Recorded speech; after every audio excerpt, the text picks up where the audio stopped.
ইয়াহিয়া ইবনু ইয়াহিয়া ও সাইবান ইবনু ফারুক রাদিয়াল্লাহু আনহু আনাস ইবনু মালিক রাদিয়াল্লাহু আনহু থেকে বর্ণিত। তিনি বলেন, রাসূলুল্লাহ সাল্লাল্লাহু আলাইহি ওয়াসাল্লাম হিজরত করে মদিনা আগমন করলেন। মদিনার উচ্চভূমিতে বানি আমর ইবনু আওফ গোত্রের লোকেরা অবতরণ করলেন এবং সেখানে 14 রাত অবস্থান করলেন।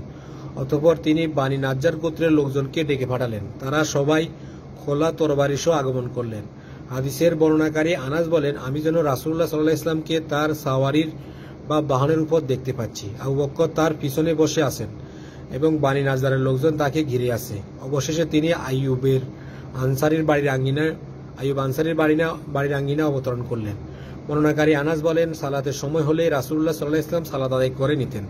এমনকি তিনি বকরির খোয়ারেও সালাত আদায় করতেন। পরে তিনি মসজিদ নির্মাণ করতে আদিষ্ট হলে বনি নাজ্জার গোত্রের নেতৃস্থানীয় লোকদের ডেকে পাঠালেন। তারা উপস্থিত হলে তিনি তাদেরকে লক্ষ্য করে বললেন, হে বনি নাজ্জার, তোমরা তোমাদের এই বাগানটি অর্থের বিনিময়ে আমার কাছে বিক্রি করো। তারা বলল, না, আল্লাহর শপথ, আমরা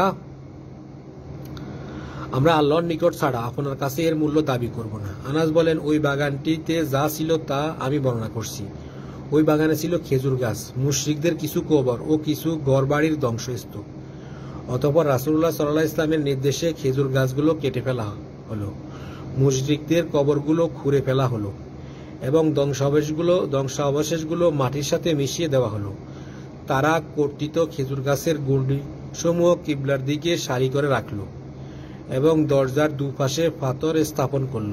আনাস ইবনু মালিক বর্ণনা করেছেন, এসব করার সময় তারা এক সুরে কবিতা আবৃত্তি করছিল, আর তাদের সাথে রাসূলুল্লাহ সাল্লাল্লাহু আলাইহি ওয়াসাল্লাম এক স্থানে কবিতা আবৃত্তি করেছিলেন। তারা বলেছিলেন, হে আল্লাহ, আখিরাতের কল্যাণ ছাড়া প্রকৃত কোনো কল্যাণ নেই। তুমি আনসার ও মুহাজিরদের সাহায্য করো।